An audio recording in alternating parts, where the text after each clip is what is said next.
राम राम भाई बहनों, आज हम सुनने जा रहे हैं संपदा माता की कथा। एक समय की बात है, राजा नल और उनकी पत्नी दमयंती के साथ बड़े प्रेम से राज्य करते थे। होली के अगले दिन एक ब्राह्मणी रानी के पास आई और उसने गले में पीला डोरा बांधा था। रानी ने उससे डोरे के बारे में पूछा। वह बोली, डोरा पहनने से सुख संपत्ति अन्न धन घर में आता है। तो रानी ने भी उससे डोरा मांगा। उसने रानी को विधिवत डोरा देकर कथा कही। रानी के गले में डोरा बांधा देख राजा नल ने उसके बारे में पूछा तो रानी ने सारी बात बता दी। राजा बोले, तुम्हें किस चीज की कमी है? इस डोरे को तोड़कर फेंक दो।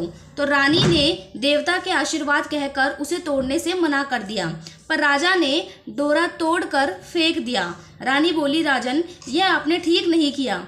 उसी रात राजा के स्वप्न में दो स्त्रियां आई और एक स्त्री बोली कि राजा, मैं यहाँ से जा रही हूँ। दूसरी स्त्री बोली, राजा, मैं तेरे घर आ रही हूँ।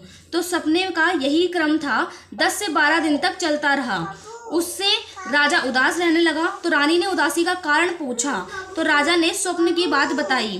तो रानी ने राजा से उन दोनों स्त्रियों का नाम पूछने को कहा। तब राजा ने उनसे नाम पूछे तो स्त्री ने अपना नाम लक्ष्मी तथा आने वाली स्त्री ने दरिद्रता बताया। तो लक्ष्मी के जाते ही जब सोना चांदी मिट्टी हो गया तो रानी सहायता के लिए अपनी सखियों के पास गई, पर उनको फटेहाल देखकर कोई भी उनसे नहीं बोला। दुखी मन से राजा रानी 5 बरस के राजकुंवर के साथ जंगल में कंदमूल खाकर अपने दिन बिताने लगे। चलते चलते राजकुंवर को भूख लगी तो रानी ने कहा, यहाँ पास ही एक मालिन रहती है जो मुझे फूलों का हार दे जाती है, उससे थोड़ा छाछ दही मांग लाओ। तो राजा मालन के घर गया और वह दही बिलो रही थी उस टाइम पर। तो राजा के मांगने पर उसने कहा, हमारे पास तो छाछ दही कुछ भी नहीं है। तो राजा खाली हाथ ही लौट आया। आगे चलने पर एक विषधर ने कुंवर को ढस लिया और राजकुमार का प्राणांत हो गया। विलाप करती रानी को राजा ने धैर्य बंधाया। अब वे दोनों आगे चले। राजा 2 तीतर मार लाया, भुने हुए तीतर भी उड़ गए।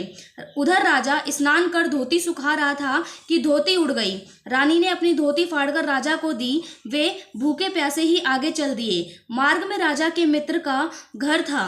वहां जाकर उसने अपने मित्र को आने की सूचना दी। तो मित्र ने दोनों को कमरे में रुकवाया और वहां मित्र ने लोहे के औजार रखे हुए थे। तो देव योग से ये सारे औजार धरती में समा गए। चोरी का दोष लगने के कारण वे दोनों रातों रात वहां से भाग गए। आगे चलकर राजा की बहन का घर आया तो बहन ने एक पुराने महल में उनके सामने रहने की व्यवस्था की। तो सोने के थाल में उन्हें भोजन भेजा, पर थाली मिट्टी में बदल गई। राजा बड़ा लज्जित हुआ। थाल को वही गाड़ कर दोनों फिर चल पड़े और आगे चलकर एक साहूकार का घर आया। वह साहूकार राजा के राज्य में व्यापार करने के लिए जाता था। तो साहूकार ने भी राजा के ठहरने के लिए पुरानी हवेली में सारी व्यवस्था कर दी। पुरानी हवेली में साहूकार की लड़की का हीरो का हार लटका हुआ था।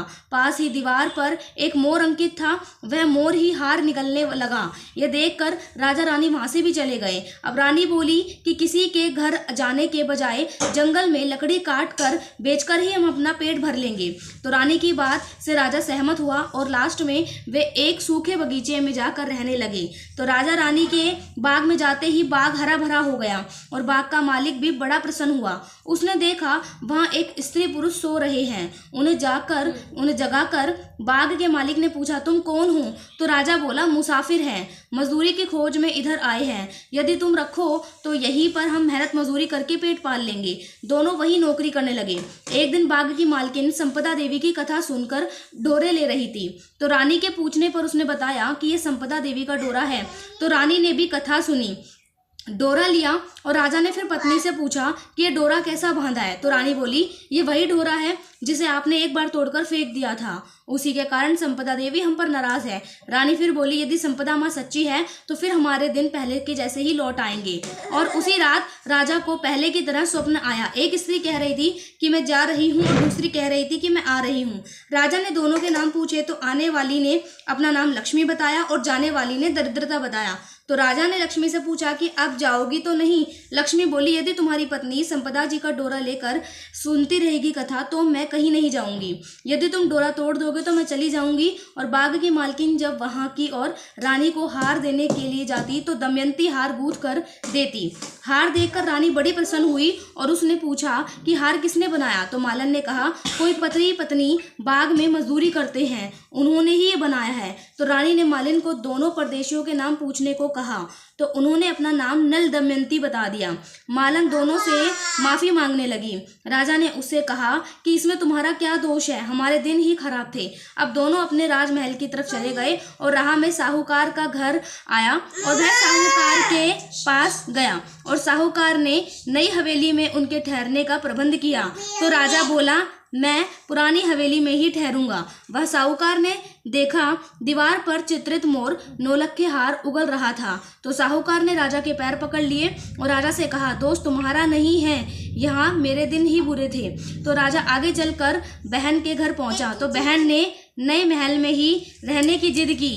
पैरों के नीचे की धरती खोदी तो हीरों से जड़ित थाल वहां से निकल आया। तो राजा ने बहन को यह थाल भेंट स्वरूप दिया और राजा आगे चलकर मित्र के घर पहुंचा तो उसने नए मकान में ठहरने की व्यवस्था की, पर राजा पुराने कमरों में ठहरा और वही मित्र के लोहे और औजार मिल गए। आगे चले तो नदी किनारे जहां राजा की धोती उड़ गई थी वहां पर एक वृक्ष से लटकी हुई और वहां नहा धोकर धोती पहने राजा आगे चला तो देखा कि कुंवर खेल रहा है। माँ बाप को देखकर उसने उनके पैर छुए। नगर में पहुंचकर राजा की मालन दूबा लेकर आई। तो राजा बोला, आज दूबा क्यों लेकर आ रही हो?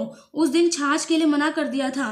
तो रानी ने राजा से कहा, वह तो तुम्हारे बुरे दिनों का प्रभाव था। महलों में गए, रानी की सखियां धन धान्य से भरे थाल लिए गीत गाती आई। नौकर चाकर सब पहले की तरह ही सामान हो गए और संपदा जी का डोरा बांधने के कारण ही यह सब फल प्राप्त हुआ।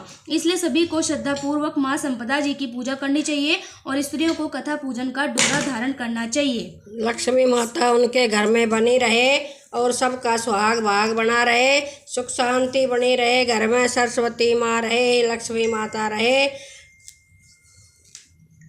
राधे राधे।